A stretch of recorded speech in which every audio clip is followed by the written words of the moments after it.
Episode 2, Stocks with Boogie. What we talked about last time literally ended up working all week this week. Hopefully you guys listened last time. You guys should be up right now. So we just gonna keep diving into what's working. This week, GNC was up about like 11%. What's crazy is I don't know how it's doing that well with the government shutdown. What's the correlation with those two? So the stock market usually doesn't get affected too much with the government shutdown. Last time in 2018, the market didn't really move too much.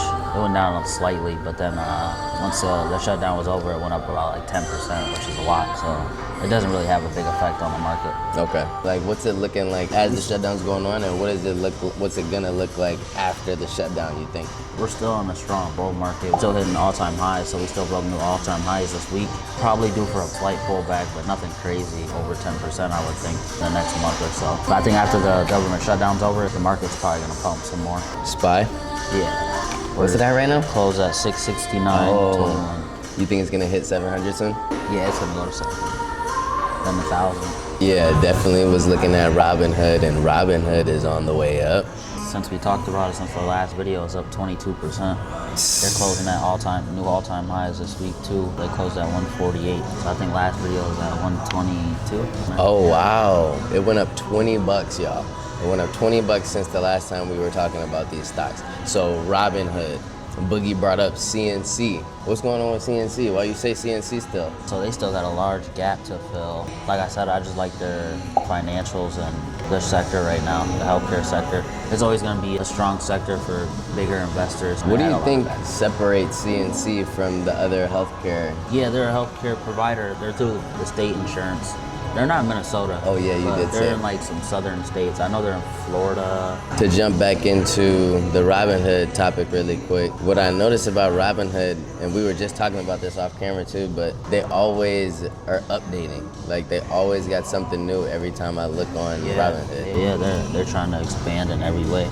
Crypto, they're adding new widgets. Another one that I saw was Duolingo. And I like Duolingo too because Duolingo is always, like their marketing is really good. They do a good job of keeping the user using the app.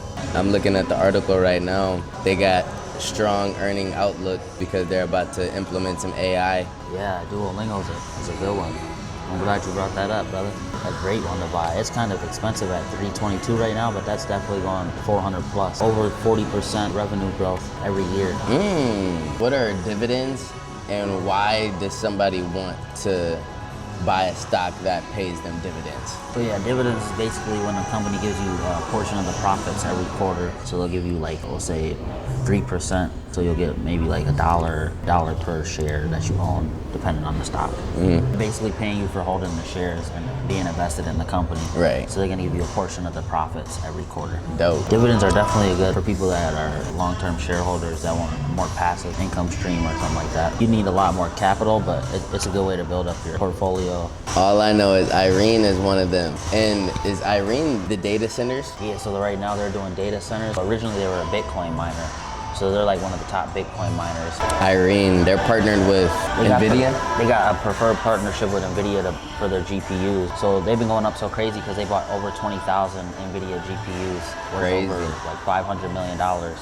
And they're gonna be building a huge data centers. Guys, Irene was just at like $30. I've been in since 8, like a month ago. When you're looking at stocks, Bug, how do you differentiate a long-term buy to a short-term buy? For short-term, I would say some that you're gonna swing or more on the option side. I wouldn't really say buy shares for the short-term. Anything you wanna buy share-wise, I would say you wanna hold bigger companies that are more safe, but that are still getting a good return. So like Chipotle or tech companies like Microsoft, NVIDIA, if you buy shares of that stuff, you just wanna hold it. They're always gonna go up. Whenever there's a dip, you just buy more. Short-term, I'd say it would be more like on the option side. Okay.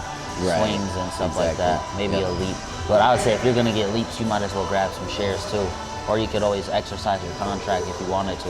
Yeah, Coke is one of them ones, brother. Coca-Cola, yeah, that shit gonna go up. Their growth isn't super crazy. They got a steady, slow growth.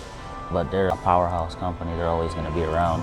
They'll just buy other companies. Weeble is for sure still a solid buy, and it's only at $15, so I feel like this is a perfect buy-in. What you think? Yeah, I got like close to 100 shares of Weeble, so I'm bullish on Weeble, but technically it's not looking like crazy right now. It's not looking like it's gonna go down crazy, but I think that if it gets down back to like the 13 to 12, I'd definitely buy shares if I was anybody. This is definitely going to 30 plus. Is there a simple way to explain bullish?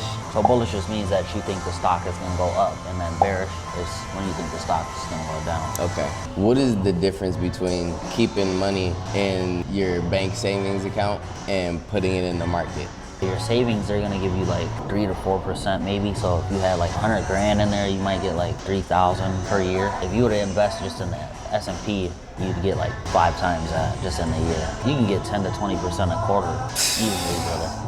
So FIS is Fidelity. If you're not familiar with Fidelity, fintech company, they do payment infrastructure. They're one of the top people in the world. Capital markets, they do 401ks. So I used to have a 401k through Fidelity. And right now they're trading down almost 60% from highs. So, and they have bullish divergence on the daily chart. I'm in FIS. Bullish divergent? Yeah, bullish divergence. We're gonna throw it up on the screen right here for you guys. So bullish divergence is an indicator of reversal and trend.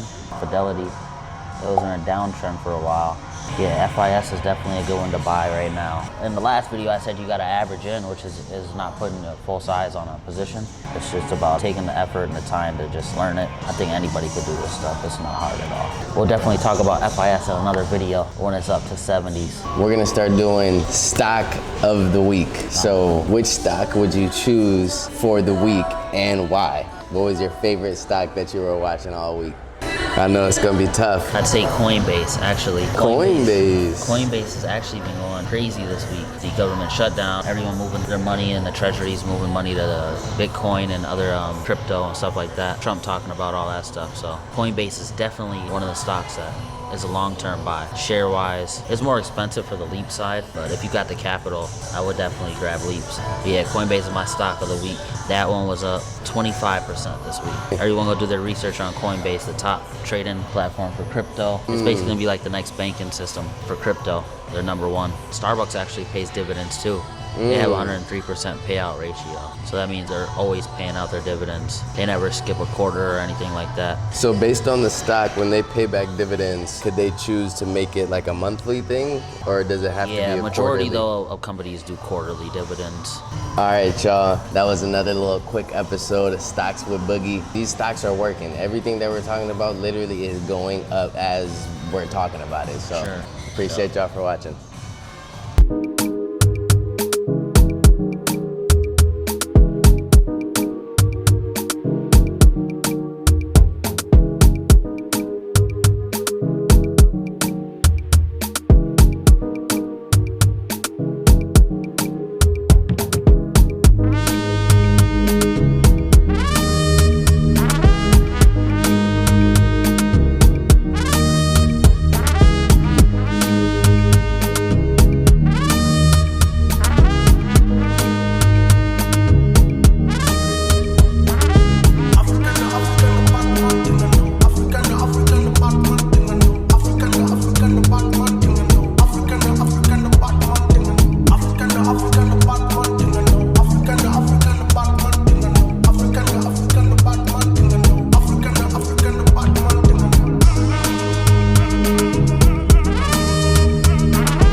This is Miss Lutunji with Lutunji's Palette Bakery and Café. We are located in the Elliott Park community of South Minneapolis, right next to the one and only Z-Bart that's been in community for years. I'm so happy that you guys stopped in today. We are known for peach cobbler. If you have not had my peach cobbler, you are cheating yourself. It's the best, not just in Minnesota, but in the world.